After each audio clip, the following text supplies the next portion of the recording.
Pep Talk UK. It's time!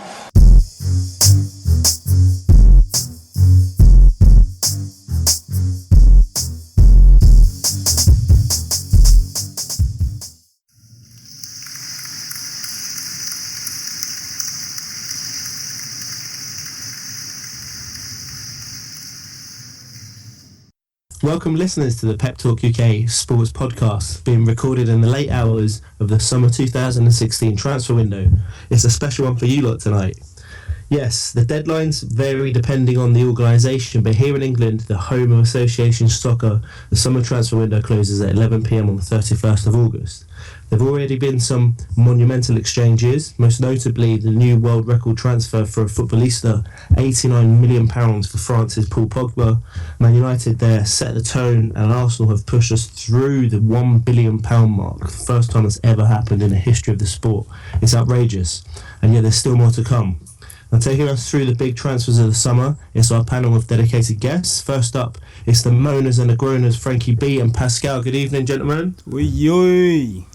Bonsoir.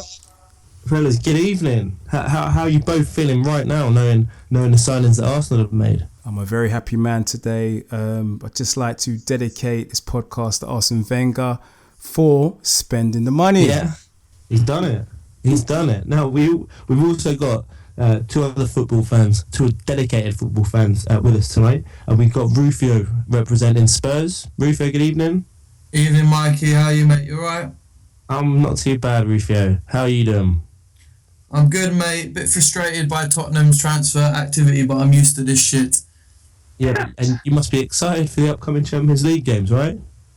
To be honest, I wanted a better draw. You know, I wanted to have at least one glamour tie. It feels like we're in the Europa League with the teams that we've drawn, but I'm sure we can talk about that later. Thanks. And we've also got, finishing off our lineup, MJ, the Liverpool fan. MJ, good evening. Good evening, MJ back in the building. So, summer transfer window, excited. We could have used a left back, but we got Sadio Mane. So looking forward to discussing. Yeah. MJ, get us started. Let's get involved. It's time for some real talk on Pep Talk. Talk us through the biggest transfer of Liverpool's summer so far. Biggest transfer of Liverpool so far, easily. Sadio Mane. Almost a club record. Last time we spent over 35 million, or close to 35 million, it was for Andy Carroll, which kind of went a bit south. So this time I'm actually glad we've signed someone who looks to be a Premier League star. So I've got to say, biggest transfer I think we've had in our club for quite a while. I'm sure some of the Arsenal boys have had Alexis Sanchez and all sorts of people. So we've got our very own Alexis Sanchez in Sadio Mane. Let me ask you this one. Let me ask you this one, just lastly. What will Mane's biggest contribution be this season to that Liverpool side? I think we've got pace, we've got power, we've got just like work ethic. Because you've got Jurgen Klopp who literally works people down to the bones. You've got someone in Sadio Mane who scored 10 goals and 8 assists for Southampton last season, just in the league. I think when you add those goals and assists to Liverpool, it makes a huge difference. Thank you. Now let's turn to those Arsenal boys. I'll keep you waiting a little bit longer, that's all right. Wiltshire, we understand it. Jack Wiltshire is finalising terms on a loan move from one season to AFC Bournemouth. Pascal, you happy for the boy? Oh, man. Michael, I really don't know what to say about this loan move. You know, I looked at the other teams that were interested in Jack Wilshere, notably Roma and AC Milan, and it's just the same old boring English safe way of looking at football. You know, you have another young lad that is very scared about, taking his passport and play football abroad. Play the football in Roma or in AC Milan, learn something different, bring it back to Arsenal. And, before you know it, he could be back in play for the first team. But instead, he takes the easy route, goes to Bournemouth, where they are cheap women there in Bournemouth, have been there before, and on top of this, it's not very much. Wow. You and I, Michael, we should go down there and take a train. You'll be surprised the type of things we can do. But Bournemouth I'm very disappointed at Wilshere because he's another typical English player that's taken a safe route. There has been a lot of success for English players abroad. When Ashley Cole went to Roma, notably. We also maybe talk about Joe Hart going to Torino. I think that's a very brave move of him. And I would have wanted Jack Wilshere to, grow some balls and to play abroad instead of playing in the comfort of the English game. But in saying that, Bournemouth will give him the football that he needs, play it every day, every game, and I think that's what he wants to do, he wants to prove himself. So good luck to Josh Wilshere, good luck to the young lad. Yeah, thank you, Pascal. Frankie, what do you think to that? The idea that maybe Jack Wilshere might have had a better season coming up in La Liga, for example, where that might have suited his play a bit better. Well, the rumour has it that AC Milan and Roma were both vying for his services, and I think he should have taken those options. Wilshere is at the crossroads in his career right now. I don't even know what he is. Is he a defensive mid? Is he a wide player? Is he a number 10? I think he needs to develop his game, and I think going down to Bournemouth may allow him to get game time. However, if he played for Roma or AC Milan, he's going to be plying his trade with better players that are going to help develop him further. So for me, I think he's taken a bit of a cop-out heading to Bournemouth, and I think, it's going to kind of not aid his growth in terms of his football development. Interesting. Thank you. But Frankie, Rufio, you can probably tell me to the pound what Spurs have done this summer so far. I don't need to know that kind of detail. But are you happy with the Spurs signing so far? I'm happy with two of the players that we've signed. So we've signed a young Dutch player called Jansen. He looks very promising. And we signed Victor Wanyama, and I like him. He's got a lot of skill. He's an experienced player. The third player we signed, Encodo, he's just an unknown from France. To be honest, I'm pretty disappointed because I feel that we need more in the creative third. We need someone like Corzola, or David Silva, like a player that can break down teams. I think our defence is very solid. And I think once again, Levy has not backed his man in the right time, and we haven't pressed home our advantage. If you look at the other teams and how they've strengthened, Chelsea have brought in some decent players, Man United and Man City, we talked about them before. Arsenal finally brought players in the right positions. I don't know what happened there. And Tottenham, we have real solid foundations, but we need that extra bit of creativity. We've also sold a large portion of our squad, and I have no problem with doing that if you're going to upgrade them and replace them. But we've got rid of lots of different players like Chadley. He's not world class, but you need a squad if you're going to contend with Nabil Bentaleb, Ryan Mason, and they haven't replaced them, and I don't know how they think they're going to be able to deal with being in the Champions League and the Premier League at the same time, because last year we just didn't have the numbers, and that was with Europa League, and I don't know how they feel they're going to have the numbers to do it now. There just isn't enough players there. Our first 11's very good, but you step down from it. Look at the bench against Liverpool. Yeah. It's not good enough for a team that should be challenging for the league after last year. Do you think that might hold Spurs back in key moments? And once you get to like the 60-70 minute mark in games where you look into your bench to make a difference, for example when you're 1-1 at home to Liverpool, do you think that's where Spurs might suffer this season? Well, we only had one player to bring on, Jansen. I mean, Son will come back, but my issue is that you're going to get injuries in the season. So our first 11 is pretty good. Yeah, they can go toe to toe. I think, Rufio, I think you're really going to miss Ryan Mason. You're just taking a piss, man. Yeah. The only thing we're going to miss about Ryan Mason is when he breaks Jack Wilshere's little ankles like he did last time. I love that moment. Yeah, that was great. Highlight for Rufio. Jack Wilshere, he breaks when we want. But I mean, look at the Spurs. They've not done some bad business. They've got some decent money. They've made money on players that have come through the youth team, and players like Chadley, who were brought in. Not bad business, but I do hear what you're saying, Rufio. This rumour about all this talk of Sissoko of Newcastle possibly being on his way to Spurs. Does Spurs need a player like Sissoko? Sorry, Sissoko signed for Everton. That's breaking news, apparently. Wow, there we go. So it's done. That's a big move. Hang on, Spurs just matched Sissoko's fee. actually. If he Are you there in the room? It's all going off. Breaking now, he just matched whatever. They said it was agreed, and now they just said Spurs just matched it. Madness. He might be moving Spurs. I don't want him to move to Spurs. We don't need him. Not for that kind of money. He's a complete waste of space. My cousins support Newcastle. He only played good when they were on Sky Sports. And he also said that Arsenal's a beautiful club as well. He must have been drunk. You know what I mean? Cheap beers up in Newcastle. Maybe. Fellas, what about this big one affecting Pascal's hometown, if not his hometown city? David Luiz back to Chelsea? David Luiz. I don't know. What do you think to that? That's a big surprise. Very big surprise. He's a very good character for Paris Saint-Germain. We like him a lot. Very friendly guy. Sometimes I see Luiz at the Champs-Élysées. We say hi to each other. We have breakfast, petit déjeuner.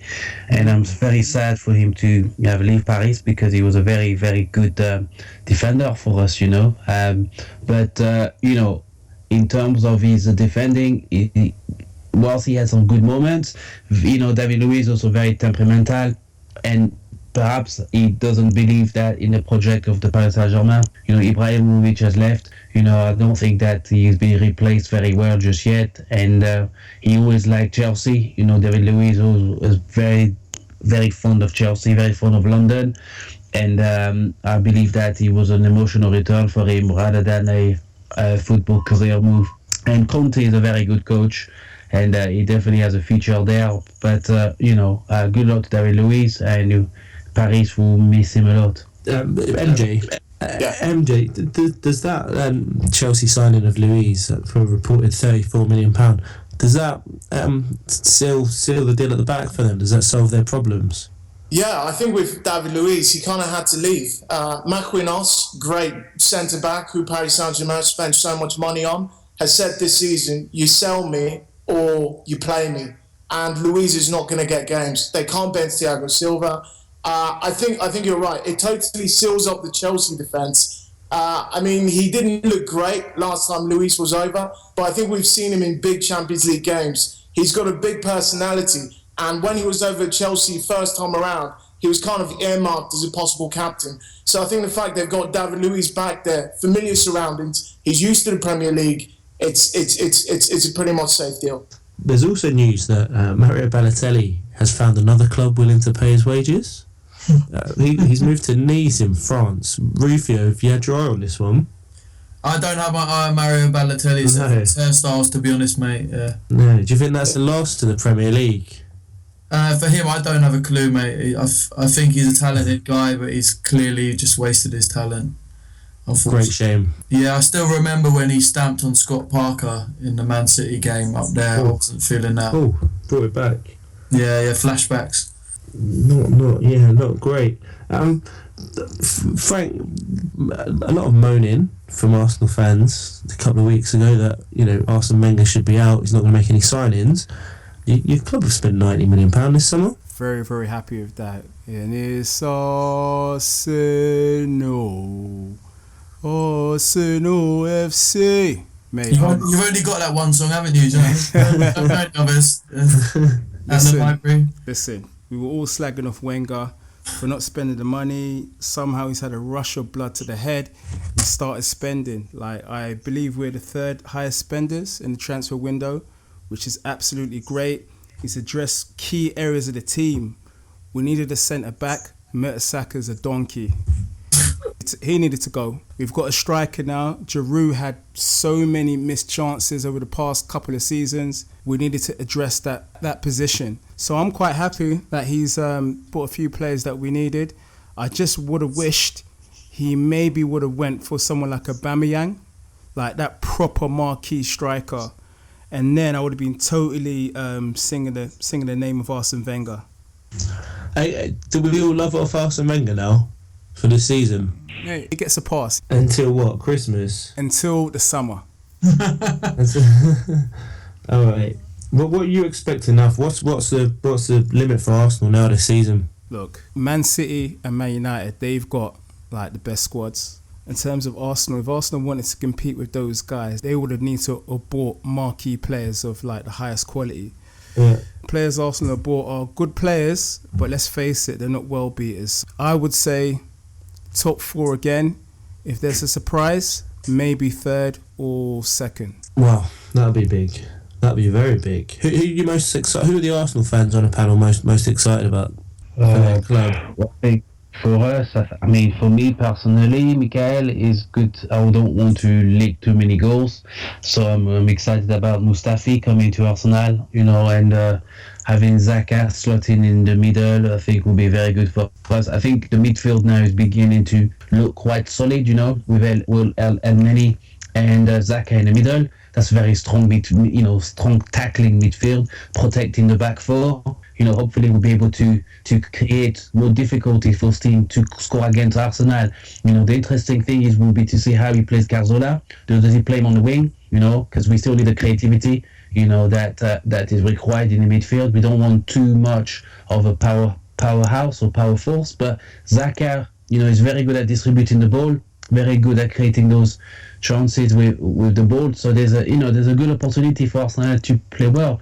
Look, let's face it, Wenger is a master of top 4, so there's no question about Arsenal not reaching top 4. They will reach the top 4. You can put money on that, they'll be top 4. The problem for Arsenal and for the club is what else can we achieve? We want something very notable. The Champions League has been our most coveted trophy that we haven't had yet. And this season, something tells me that, there's a chance that we can get it, It's going to be very interesting because we have a new look team, with new players. And I don't think that will be as predictable as what everybody thinks, I think there might be an opportunity there for Arsenal to reach, certainly the last 6 of the Champions League. Thank you. This is my prediction. Thank you. I just want to turn to the Liverpool and Spurs representatives tonight because it was a game that happened quite recently, Spurs v Liverpool. Going firstly to you, MJ, and then to you, Rufio. What do you think Liverpool were lacking? What do you think would have made a difference in that game for Liverpool? What kind of player? I think if we had a fully ready Daniel Sturridge, because we had chance after chance after chance, kept on falling to Coutinho, who's usually the star man, but on the day, I've got to say, the Spurs goalkeeper, who I think someone on the panel said they didn't rate after they moved over to Spurs, but he was absolutely phenomenal on the day. Spurs goalkeeper, I think he was man of the match. He was incredible. Had we scored 1 or 2 goals and had we had a left back, I think it could have been a different scoreline. But Spurs played quite well in the second half, and probably on balance of play, a draw, I'd have said, would probably be fair. Is that because Rufio's on the panel tonight? Exactly. If he wasn't here, we should have won 3-0, so like that. Thank you. Rufio, what about you? You watched the game. What was Spurs missing? I didn't actually watch the game in full because I was at a mad hippie festival. That's my confession about that, lads. But I have seen the highlights and I have heard what Tottenham fans are saying on social media. And generally, they just say Liverpool battered us in the first half. From the highlights that I saw, the goalkeeper made some really... Michel Vorm, who's sort of covering for Loris at the moment, made some really good saves. And then in the second half, I think Liverpool still had some chances. Then maybe in the last 20 minutes or something. I think after the disallowed goal, Tottenham sort of woke up and started playing a bit better. But we're definitely in sort of third gear. What I've been reading about is quite interesting. Is a lot of the Liverpool players. Correct if I'm wrong. Tell me if I'm wrong. The Liverpool fan on there, but a lot of the Liverpool players weren't really involved in the Copa America or the European games, where the Tottenham boys we had the second most amount of teams I think in there. I don't know if that's 100% correct, but yeah, we're really in third gear at the moment. I mean, Harry Kane, he's still suffering. He never seems to score in August, and I think we were quite lucky to get a point really. But it's a positive sign if you play badly and you don't lose to a top team like Liverpool, because I think Liverpool's attack are going to rip apart some teams today. This season. So it's a good sign if we're playing badly and still getting draws. So hopefully things will click over the next couple of months. That's been a thought of mine, Rufio, because Spurs have started quite sluggishly and they haven't got that many points on the board, but they're unbeaten and they only conceded 2 goals. Yeah, our defence is solid, mate. You know what I mean? It is, isn't it? Yeah, it's very impressive. It's not like when me and you were younger, like the Tottenham of old. You know what I mean? Oh, don't remind me. It's solid. Gary Doherty's. Ginger Pele, mate. I remember him. Yeah. Oh, how could you forget him? Yep, Gary Mabbott at the back. Yeah. I actually met Gary Mabbott. He's a gentleman, man. Mate, Gary Mabbott had zero pace back in the day. Yeah, but he's a I bet he never fired. I bet he player. never fired fireworks into his back garden. No, that wasn't me. I was there, but it wasn't me. I mean, going back to your earlier point, Rufio, do Spurs really need a Eriksen, Modric, even one of those kind of players in the squad? 100%. Yeah. 100%. We need someone, if Eriksen's not on it, to come in there. We need more creativity, because if you look at where we dropped points last season, particularly at home, teams when they come to play Tottenham, like when they play a lot of the top teams, especially at White Hart Lane, they park the bus, they soak it up, and we've got some really good creative players, but I don't think they're on the same level as your Hazards, your Silva, your Cazorla, your Ozil. We need some little magicians, and you're correct. I mean, when we had Modric, he was amazing. Interestingly, the player, he didn't get a lot of assists. I don't know if you guys don't know that. He was always the guy getting the ball just before the assist. But he made things happen, and we're really missing that. And we were linked with this Real Madrid player who I knew was never going to sign, Zisco. Yeah, Isco, yeah. That boy Isco, yep. Yeah, no, I mean, I knew it was never going to happen, because I've been over to the Bernabeu and they love him over there. They hate half their players. They're Real Madrid fans. They boo them all, but they love Zisco. And we're also linked with a Barcelona player, Munir. He wasn't going to come either. It's just all fantasy. But we need a few gems like that, really, to get to the next level. But I'm still happy with what we've got, especially compared to the Ginger, Pele, Doherty years. Might Spurs have some of those little starlets waiting in the wings in their reserves and the under-21s? Yeah, we've got the one boy, Marcus Edwards. He's the one that everyone is saying is the best youth player we've had since Glenn Hoddle. Really? Who's saying that? Is that for real? Yeah, everyone's saying that. He was playing. I mean, Bayern Munich, Barcelona was sniffing around him. Man City, he was kind of being Billy Big Balls, not signing up to a contract, because Chelsea, for example, some of their youth team players are on 20k a week. Wow. Which is mad. They got sports cars and all that sort of stuff, and at Tottenham they don't do that. But the reason he signed up to a contract is that they basically said they're going to integrate him into the first team, and he was involved in all of the pre-season friendlies. I mean, he's a really small lad, half Greek Cypriot. You'll like that, Mikey. Half black lad from Hackney, and he's very small. We call him Messi with an afro. Gotcha. Have you seen him play? Yeah, I've seen him play. He's got he plays like very one of them really small players with left-footed, really good close control, and he could potentially be that player. But as with all young players, it's about the temperament, isn't it? I remember, who was that guy at Manchester United, the one that was robbing all their phones and everything like that? Ricketts. Roman Ricketts, wasn't it? No, was it at United? Yeah, it was, who's the guy who went to Lazio? He went to Lazio, didn't he? Yeah, Morrison. Reveal Morrison. Everyone was saying Pogba and Morrison were going to be like the future. I've heard Rio Ferdinand talk about Morrison and say he was cut above, better than all the other players, but it's the mentality, isn't it? Look at Harry Kane. He wasn't even that good in youth team. He was an Arsenal boy. Yeah, then he saw the light and jumped ship. You know what I mean? But the point I was trying to say is Marcus Edwards has got a lot of talent, but end of the day he's got to prove himself, hasn't he? It's about the mentality. Let's talk about someone who definitely proved himself to some degree. The one we haven't even touched on this evening, Hart. Hart's made his move to Torino. I personally think I would much rather swap Turin for Manchester. Frankie, do you think that's a smart move for Joe Hart? I'm not really sure. I mean, what are Torino doing in Serie A? They're not exactly pulling up trees. I feel Joe Hart's better than Torino. For me, that's a step down. But then when you're pushed in the corner, I mean, from when you've been downgraded to third choice in the line of keepers, you need to do something. So, well, we just signed Sissoko, by the way. News coming in. Oh, it's done. Oh. Wow. Awesome. That's big for Spurs. That's big for Spurs. That's added to the squad. You've got a squad that has there, Frankie B, mate. But, Eric Dyer, Victor Wanyama, and Musa Sissoko in that midfield. That's a boss midfield. Yeah, but you know Sissoko's an Arsenal fan. He said it. Arsenal are a beautiful club. Who he likes.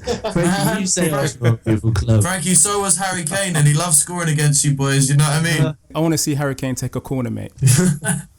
And Bergkamp was a Tottenham fan. Do you know what I mean? It swings both ways, mate.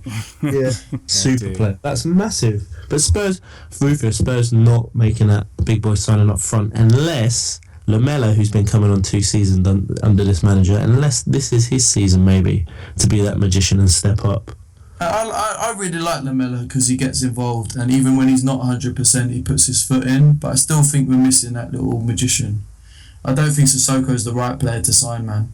For 30 million as well. If you think about the sort of players, that are going around. Mm-hmm. Yeah. If Sissoko joins, does that not mean someone like Dele Alli can take on that creative role? Because Dele Alli could be anything he wants. I mean, yeah, if you've got Sissoko there, I mean, you've got Wanyama there. Dele Alli is someone who could easily play 10. Yeah, he played 10 last season. I agree with you, but I think we need a little bit more. I mean, Dele Alli, he can make magic, but he can't do it all by himself. You know what I mean? If you look at your front three, mate, for Liverpool. Well, yeah. Like Coutinho, I love that guy. He always rinses Tottenham every time we play, bruv. Seriously, mate. The guy has got magic in his boots. Have you seen much of Nkudu? I mean, that's a good signing from Ligue 1. Yeah, but it's always like with these French, with any player from abroad, they're not in the Premier League. Be very careful, please. Do not insult my country. No, look, for every good player, for every Henri, you get a Clinton NJ who we've sent back. Do you know what I mean? I remember when Tottenham had David Ginola. Do you have Ginola? Didn't you have Ginola? Oh, yeah. Love Ginola. Yeah, very, very good footballer, beautiful man as well. Lovely. Would you like some David Ginola trivia? Go on then. I kind of spoiled the surprise now, but in 1999, the year that Man United won the treble, remember that? Yeah, I remember that. You'll remember that. David Ginola was the PFA Player of the Year. How good is David Ginola? Very good. I remember that goal against Barnsley. That goal was sick. Oh, who can forget that? Very good. Yeah. Do you know what? I'll tell you something funny about David Ginola, right? So Sky, they put up a big David Ginola poster in Finsbury Park, which made me laugh. And then someone went, some gooner, Rufio? no, Sky. Then some gooner must have got angry because literally they went up in the night and just ripped that straight down. Made me laugh, man. Actually, David Ginola just had a successful heart transplant, didn't he? Oh no, sorry, it was a quadruple bypass surgery. He had a heart attack. Whoa! I think we all wish him a speedy recovery. That was start of June, I believe it was. While I was playing football, actually. So Guys, just seen this. Rangers have signed Philip Senderos. It looks like they want to leak quite a few goals. Oh dear, man. Could be worse. It could be worse. Fellas, what about Samir? What about Pep Guardiola at City? Do we think that MJ? Do we think that Pep Guardiola is doing what he needs to do, or is Pep Guardiola crossing a line in some of the deals that he's been doing this summer? I'm not just talking about Hart, Boney. Is this a sign of his ruthless streak?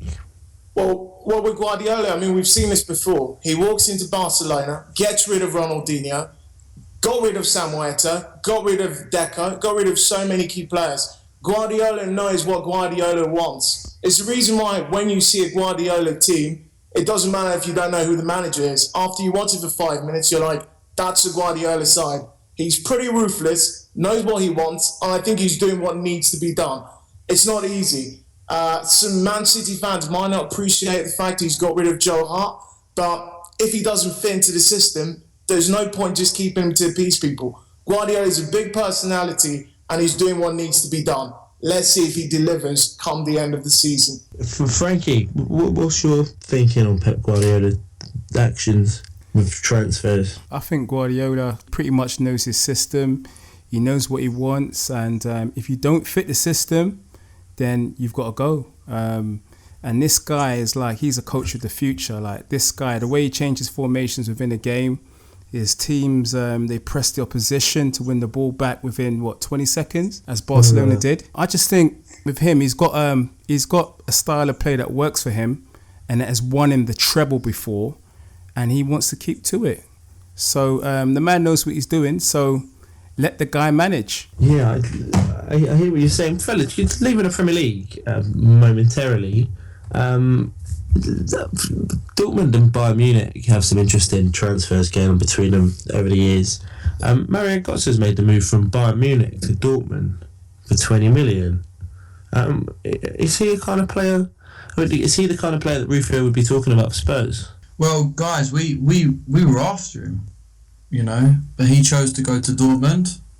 Do you blame him?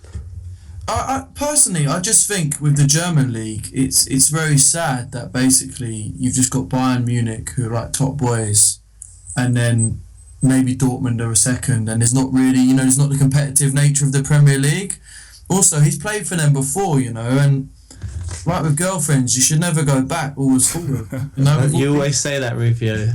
Yeah, we've all been, it's not the right place to go. And if he would have come to Spurs, that would have been a challenge for him, in the same way, we've seen a lot of players or like managers, Pep coming over, he's gone from the easy, being Bayern is easy, isn't it? Because you're a top boy, you got all the players. But I think it would have been a good move for him to come over to England. But, maybe he didn't want to leave Germany. Maybe, it's difficult to go to another country. There are a lot of factors to play, that come into play. But I think, it's a comfort zone, isn't it, going to Dortmund? Yeah, it certainly is. Lads, going back to the Premier League, Marcos Alonso moving to Chelsea. Anyone know much about this lad? Yeah, Marcos Alonso. He used to play for Bolton, I believe. He started off for Real Madrid, then moved on to Bolton when he was 19. Played a few seasons in Bolton. I believe he played for Sunderland as well. Very cultured left foot. Takes a good free kick. I believe he's now 23, 24, so kind of a good age after spending 2 seasons in Fiorentina. And I think, I think a fairly solid signing for Chelsea. They've now got the option to actually play Azpilicueta right back, or they can actually play him at fullback. He can either play left back or fullback. So if at some point Conte decides to play 3-5-2, he can actually play out at fullback as well. So decent signing. 23 million, a little bit pricey, but I suppose really this summer transfer window, you've got average players going for 12 and 14, 15 million. So probably about the right price. Aren't we saying, Pascal, this every season, every summer transfer window, that the spending is outrageous, ridiculous, incredible? Like, are we not going to say this again next year? We've hit the £1 billion mark. Yeah, but of course, I think it's becoming now almost fantasy money. There are no more limits in football, Michael, and you'll find that the new Sky deal giving quite a lot of money to clubs. So what's interesting is up and down the league, you'll start seeing a lot of teams, bidding and paying quite a lot of money, whether it's Pogba for 89 million or other players down the league below breaking their own transfer records. The Premiership in England will always remain as competitive, will always remain as marketable, and as long as there's a market for it, I see this money reaching 1.2 billion next year, 1.4 billion the following year, and so on and so on. It would never really stop, because there's so much money, so much investment, so much sponsorship, and so much interest in the English Premier League. And the fact that you people speak English, it markets itself very well to the rest of the world, which is also very, very important. Your currency is not just the money, but is also the commentary and the team itself and the players within the team. Thank you, Pascal. Frankie, Arsenal have pushed us past the £1 billion mark for transfer fees paid. When are we going to see a club push us through the £1 million a week wage salary bracket? If Messi moves next season, well, what could happen? We don't know. If Messi was younger, that would definitely happen, like instantaneously. Look, the way things are going, football's it's a very popular game. Everybody wants the rights to broadcast football games. and it's possible that it could happen quite sooner than you think. Yeah, I'd be surprised if it doesn't happen in the next 5 years. Rufio, Spurs, listeners, we're obviously concentrating on Spurs, Liverpool and Arsenal because of our panelists, especially Spurs, because we're lucky, of course, to have Rufio joining us. We know that Spurs and Arsenal, as well as other clubs, have a wage structure in place. The Eriksen talking of signing a new contract that will take him up to £75,000 a week. When there are clubs that pay, Man United paying Rooney, for example, 350 grand a week, can other teams hope to keep players at their own with wage structure that like 70, 80, 90, 100 grand a week? Or is everybody else going to have to start paying more? Well, I mean, Tottenham have a very rigid structure, and I do actually respect the board for sticking to it. One of the reasons that we're building, the biggest stadium in London and the second biggest stadium in the UK is so that we can afford to pay these wages. But I think, it's quite sensible the way we have our wages.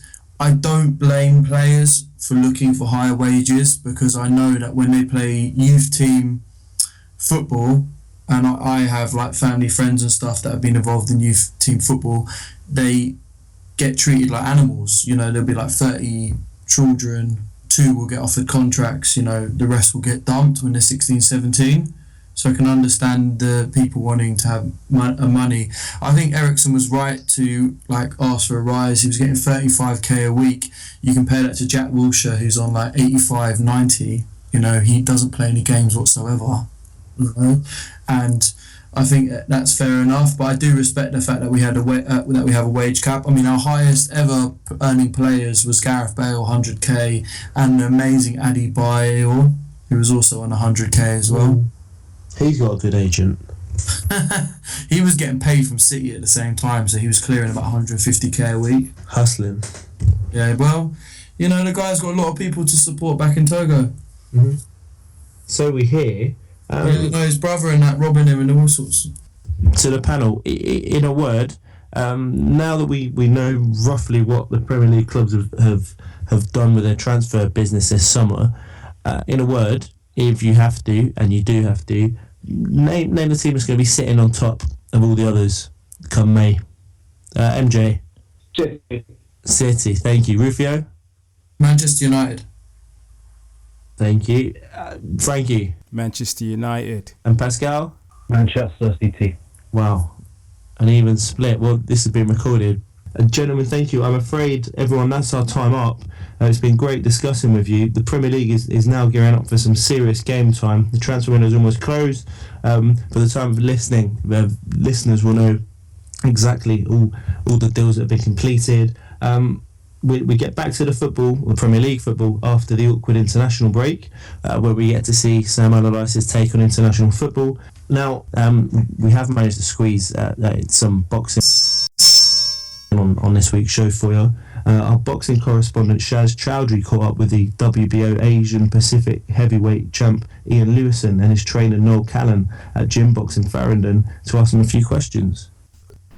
At the Gym Box in Farringdon today with Man Mountain himself, Ian Lewison, who I've just seen put in a session and a half, strength and conditioning power session, and I'm with my man Frankie B. Ian, thank you very much for taking the time to speak to us at Pep Talk UK. That's not a problem, happy to be here. Now, Ian, I've just seen you put in a monster session. What motivates you to put the hard work in like that? What motivates me, to be truthful, is just the fact of getting in the ring and getting in there and beating people up. That's what I enjoy and that's what I aim to do. Now, I know you started boxing early on. When was the first time you picked up a pair of gloves and went into a ring? The first time I fought, I started training as a senior, but I never fought until I was as a junior, I started training as a junior, but I never fought until I was a senior. So I had my first fight, I think it was at 17. And you have a nickname. What's your nickname? It's Ian Lay 'em Out Lewison. When did you get the nickname Lay 'em Out? I had it from, I think it was, they started calling me it when I was on the England squad as an amateur when we went away, and it's like, everyone else in the tournament that we went to was winning on points, but I was just knocking everyone out. And before that, in the ABAs, I knocked everyone out. In the national novices, I won it. I knocked everyone out straight through to the final. ABAs knocked everyone out through to the finals. Then went on the England squad, started knocking them out. So this started getting known as lay them out. Now, you're a pro. You've already got fights under your belt. Your latest was you winning a title. Overseas, if you can tell us about the title that you won, the belt that you picked up, and how did it make you feel? No, it was a very, very wicked experience, because there's no better experience than going away and winning on someone else's home ground. And it was, the belt that I won was a WBO in Asian Pacific. So it was a lovely experience, and being able to go away with a belt from it made it even more better. Now, I know you're also training and doing some work with the Southern Area heavyweight champion, Dominic Akinlade, but you guys are not just training together, you go way back as friends. Does it help when you're training with him? No, yeah, it definitely does, because when you've known someone for so long, it's like, say for example, we met in the gym, we trained together, so you could take offence to someone saying, oh, come on, you do this, do that. But it's not like that, because we know each other, we've known each other for years. It kind of spurs each other on, and it kind of pushes and motivates you to do more. When someone's saying to you, oh, do this, come on, you can push 10 seconds more, and you know it's a sincere reason why they're saying it, so you can take from it and you can feel to yourself, yes, I can do it. What are your plans? What's your next fight? Who are you looking to fight? What are you looking to do? Well, the fight that I've always wanted and I've always been calling out for was David Price, but David Price don't want it, and that's the man who I want, because I fought him in the ABA finals and I think I got robbed, and it's on YouTube for all to see. To me, I don't understand how I lost that fight, because you can quite clearly go on YouTube, type in Ian Lewison versus David Price, you'll see it yourself, judge for yourself. I beat him every single round, but he got awarded decision on points. And I want to rectify that decision now. So David Price is the man I want, and I'm going to stalk him until I get that fight. Now, you have a title fight coming up in November. It looks like it may be overseas again, and it means that you may be able to pick up another belt. How are you feeling towards that? When do you start camp, and what are you looking to do in this camp? Basically, just do what I do, and that's just keep the power and explosiveness there, and hopefully build on some stamina, and basically just do what I'm doing. But the fight I'm fighting next, I'm defending my WBO title and I'm challenging for the WBC title. So it's going to be unification and defence all in one fight. Now, we do like to ask, because it's a football and boxing, at Pep Talk UK, it's a boxing and football podcast. Are you into football? If so, who do you support? I'm into football. My team's Chelsea. Now, I've just seen you train, and you are one big man that's putting a proper session. I'm going to say that's fantastic. I'm not going to argue with you being a Chelsea fan. And all I can say is, for me and Frankie, the best of luck for the future, because we at Pep Talk UK will be watching you and your career and hoping you come back home with that belt wrapped around your waist. Oh, thank you for that, and I will do, and you'll see it will be done in spectacular fashion as well. I'll put the guy on his back.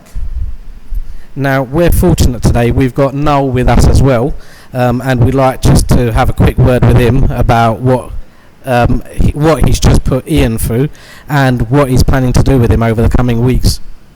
So the workout that we've just put Ian through has been a power workout, explosive power. He's just benched 170 kilos for reps. He's been chinning with close grip chins with 15 kilo chains, and bearing in mind at the moment at the start of our camp he weighs 20 stone. That's a lot of weight going through his arms, followed by some plyometrics, clap press ups for power. Now, on top of the strength and conditioning, what are you guys doing towards his nutrition? At the moment I've been working with a girl called Linda. She's going to be working with nutrition, making sure that he's getting enough calories, because although he's a big guy, he doesn't eat enough. I probably eat more in a day than he does right now, and he's twice the size of me. So we're going to be sorting that out in the coming weeks. And during this camp, what is your target? What are you trying to achieve? I want to bring Ian's weight down. We're going to look at getting him down to 19 stone first, and we'll see how he feels at that. I don't want to bring him any lighter than 18 and a half, because he's naturally a big lump. If he didn't train, he'd be big, and so he does train. I want to keep his power and his explosiveness. Now, you're building quite a reputation for yourself, because I know, leaving Ian to one side for a second, you've got your training the Southern Area champ, heavyweight champ, Dominic Akinlade. You've got Hannah Rankin on your books. You've got Junior Sweet Williams on your books. What are you trying to achieve? Are you monster making? We are. That seems to be the monocle that has been given to me and the team, and we're certainly building a load of monsters. Not to forget, you've got Raheem Noble as well now, the Southern Area super lightweight champ. He's also joined me, and we started work last week. Well, it's always been a pleasure to come and see you, Noel. I hope you and Ian, the best of luck with this camp. I hope it all goes fantastically well, and it'll be nice to see Ian come back with a belt wrapped around his waist. And the new unified South Pacific heavyweight champ. Thanks for having us. Thanks, gents. Thank you. Thank you to our boxing correspondent Shaz Chowdhury for another exclusive boxing interview. We're looking forward to the next one. Until the next one, listeners, it's been great having you. Pep Talk UK. And a reminder that you can follow us at peptalk_UK.